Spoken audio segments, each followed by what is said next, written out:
फिर से भीषण हमले शुरू हो गए हैं।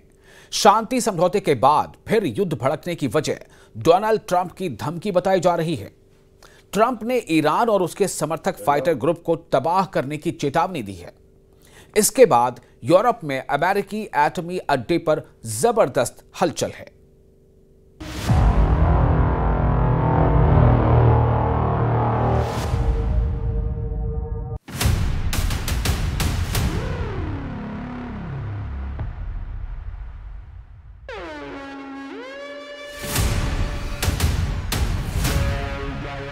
ट्रंप का ऐलान, जलेगा पूरा ईरान। 20 जनवरी से शुरू होंगे एटमी धमाके।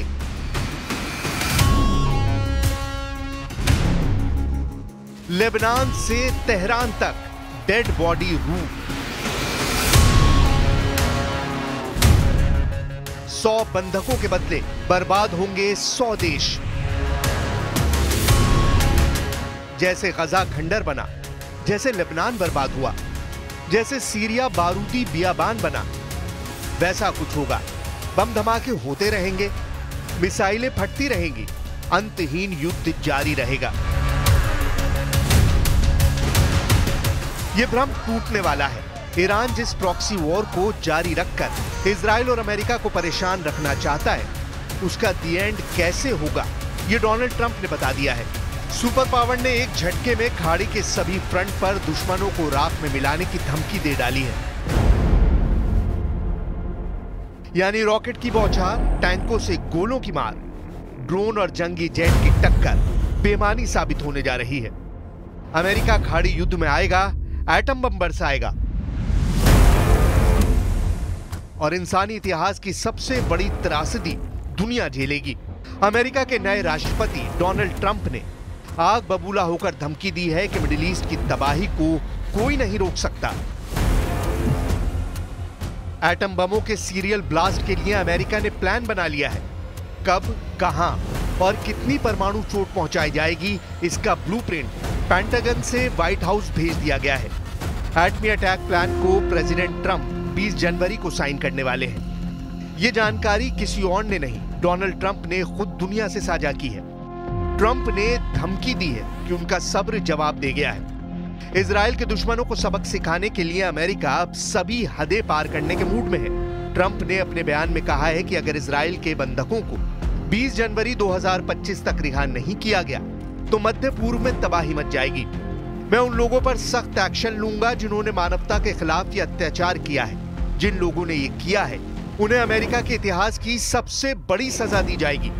सही समय पर एक्शन नहीं लिया गया तो अमेरिका ऐसी सजा देगा जो आज तक किसी को नहीं मिली है।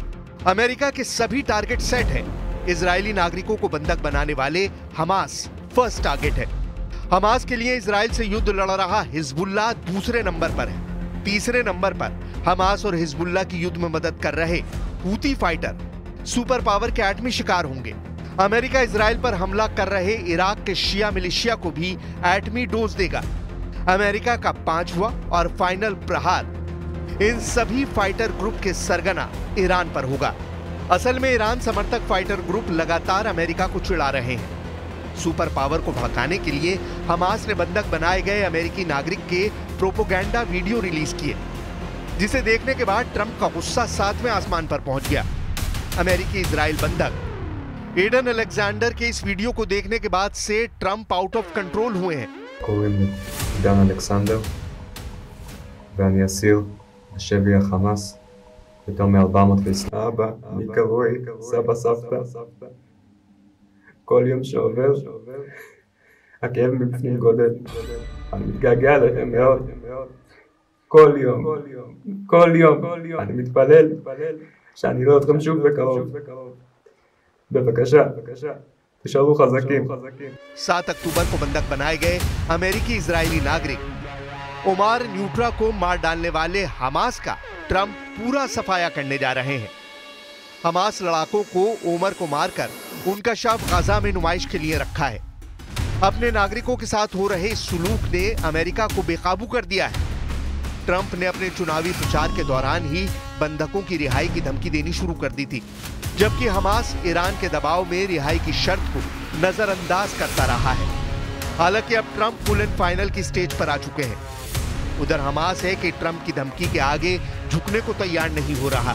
हमास के कार्यवाहक गजा चीफ खलील अल-हैया ने हाल ही में दावा किया था कि जब तक जंग खत्म नहीं होती बंधकों की रिहाई नामुमकिन है। हमास के कब्जे में फिलहाल कितने बंधक हैं, इसका सही नंबर किसी को नहीं पता। 7 अक्टूबर 2023 को हमास ने इजराइल में घुसकर 1200 नागरिकों को मार डाला था। भीषण खून खराबे के बाद हमास लड़ाकों ने 300 से ज्यादा इजरायली नागरिकों को बंधक बनाया था। इनमें से एक एक कर बंधकों को हमास मौत के घाट उतारता रहा है, तो कुछ को रिहा भी करता रहा है। जिन बंधकों को हमास ने रिहा किया उनमें 20 अक्टूबर 2023 को जूडिथ और नताली रानन थे। इसके ठीक 3 दिन बाद 23 अक्टूबर को 2 और बंधकों नूरित कूपर और यूचेवेट लिफ्शिट्स को रिहा किया गया। 30 अक्टूबर को इजरायली सैनिक ऑरी मैगडिश को सुरक्षा बलों ने रेस्क्यू किया। नवंबर 2023 में समझौते के बाद 105 इजरायली बंधकों की रिहाई हुई, जिसकी एवज में 240 हमास फाइटर रिहा किए गए। माना जा रहा है कि अब भी 97 बंधक हमास के पास हैं, जबकि इजरायली आर्मी के मुताबिक इनमें से भी 35 बंधकों की मौत हो गई है। बचे हुए बंधकों को अब भी हमास अंडरग्राउंड सुरंग में बंद कर बड़ी डील की डिमांड कर रहा है, मगर हमास को यह जिद भारी पड़ सकती है। वजह यह है कि ट्रंप बेहद सीरियस है और इमोशनल भी। बंधकों की रिहाई का मिशन प्राइम मिनिस्टर नेतन्याहू की पत्नी सारा ने जब से शुरू किया है, अमेरिका का रुख सख्त हो चुका है। सारा ने ट्रंप से फ्लोरिडा के ट्रंप इंटरनेशनल गोल्फ कोर्स में मुलाकात की थी। दोनों ने साथ में डिनर भी किया था। इस दौरान सारा ने ट्रंप से गजा जंग और बंधकों की रिहाई को लेकर बात की। इसके फौरन बाद ही ट्रंप ने ईरान को क्लियर मैसेज दिया है। अमेरिका 20 जनवरी के बाद क्या कर सकता है, इसका अनुमान ईरान को अच्छी तरह लग चुका है। लेबनान से आई इन तस्वीरों को देखिए। ये इजराइल के chief of staff lieutenant general Herzi Halevi है, जिन्होंने दक्षिणी लेबनान का दौरा किया है। हिजबुल्लाह के गढ़ में हलेवी के पहुंचने को बड़े संकेत के तौर पर देखा जा रहा है। इजराइल ने हिजबुल्लाह को बेदम कर दिया है। लेबनान के बाद ईरान की तबाही का रास्ता तैयार किया जा रहा है। इजराइल वॉर प्लान रेडी करने लगा है। खाड़ी देशों में मौजूद अमेरिकी सैन्य ठिकानों पर युद्ध की तैयारियों में तूफानी तेजी आई है। सुपर पावर चौतरफा मोर्चेबंदी के बाद एक्शन में आ सकता है। अमेरिका के लिए ईरान को परमाणु धमाके से दहलाने में ज्यादा सोचना भी नहीं पड़ेगा। साल 2021 में दी गई जानकारी के मुताबिक अमेरिका ने यूरोप में 5 नेटो सदस्य देशों में अपने एटम बम तैनात कर रखे हैं। 6 एटमी ठिकाने पर अमेरिका के 100 एटम बम की तैनाती है। ये बेल्जियम में क्लैन ब्रोगेल, जर्मनी में बुचेल एयरबेस, इटली में वियानो और घेड़ी एयरबेस, नीदरलैंड में वोल्केल एयरबेस और तुर्की में इंसिडलिक बेस है।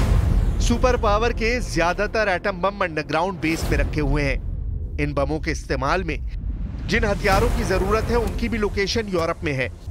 F-35A, F-18 सुपर हॉर्नेट जैसे जंगी जेट से अमेरिका जब चाहेगा खाड़ी में न्यूक्लियर धमाके शुरू कर सकता है। दूसरे प्लान में ईरान और उनके समर्थक फाइटर ग्रुप को समंदर से बर्बाद करना हो सकता है।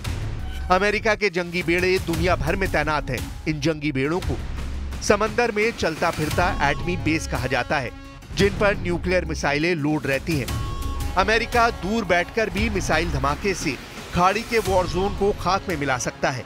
अमेरिका ने इतिहास की सबसे बड़ी सजा जापान को दी है, जहां सिर्फ 2 एटम बम के धमाके से ऐसी तबाही मची जिसकी त्रासदी आज की तारीख में भी जापान को रुलाती है। खाड़ी में ट्रंप ने एक बंधक के बदले 1 एटम बम का हिसाब लगाया है।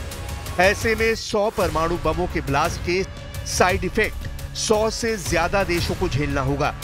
जाहिर है ट्रंप की धमकी को हल्के में लेने की भूल ईरान नहीं करने जा रहा। न्यूक्लियर युद्ध में अमेरिका से जीतना फिलहाल किसी भी महाशक्ति के बस की बात नहीं।